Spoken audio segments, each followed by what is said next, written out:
Energy, man. No, I had surgery recently. It went well. I'm happy to say no complications. I got extra ribs put in so I wouldn't suck myself off again. Yeah, that's not gonna happen anymore. I started smoking again. I'm not worried about getting addicted. I don't have the energy most days to get out of bed, so why would I keep doing this? But no, I was talking to my friend, he's like, well, why don't you just switch to vaping? You know, it's safer. And I was like, oh. I was like, ooh, don't you watch the news? 4 people died from exploding Chinese vapes. Cigarettes have never killed anybody.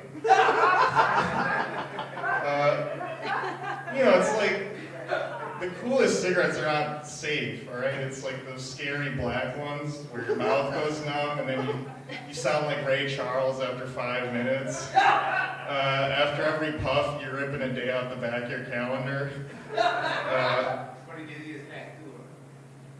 Yeah, and then it's like, you ever meet somebody who's like too into vaping? It's fucking weird. Like, these people would have been ham radio guys 50 years ago.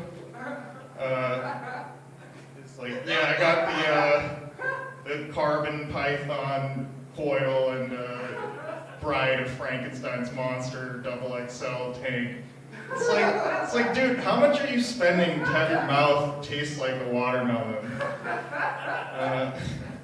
Like watching sports, I was watching ESPN, I found out that cornhole is a nationally televised event. And I love it. It's very subversive, because typically with televised sports, I'm watching to see, you know, the world's greatest athletes do things I can only ever imagine doing myself. Whereas with this, it's like something anybody ever has done drunk in their backyard, but just very consistent. You know, and I like watching doubles. That's where the real mind games happen. There's a father-son team that compete. That's who I root for. It's Matt and Brett Guy. And it's really interesting what kind of life the son must have had, because, you know, you see the dad, he's like this big, jacked, bald dude, and then the son is like this skinny, pale guy, looks like he doesn't go outside too much. So what kind of life he must have had growing up, like alpha dad bullied him into becoming a professional cornholer. Sorry guys, I can't come out with throwing bags again. You know, that was his life. And it gets sadder than that, actually, because they do like a bio section, so you can relate to these people. And you find out he's a high school custodian.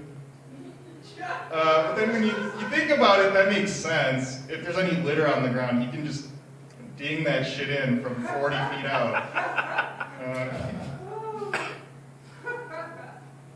Yeah, so, you know, as far as media goes, I think representation is important. Like, Scarlett Johansson had that movie where she's going to play a trans character, and then people complained and she got booted off the movie.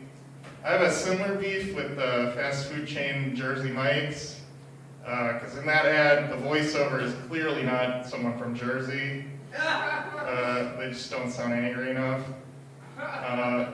Here's how I think the commercial should be. Yeah, welcome to Jersey Mike's. We got all the meats. Order anything you like, but not a Philly. This ain't Philly Mike's, okay? Hours of research went into that joke, you guys. I want to end and talk about something more serious. I have type 1 diabetes, or as I like to call it, the real diabetes.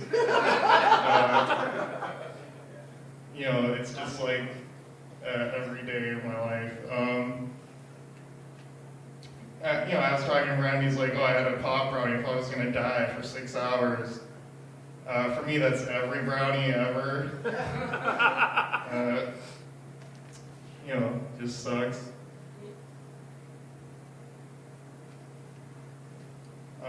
And it's like, people ask me, are there any like positives to having diabetes? It's like, yeah, you can have fun with it.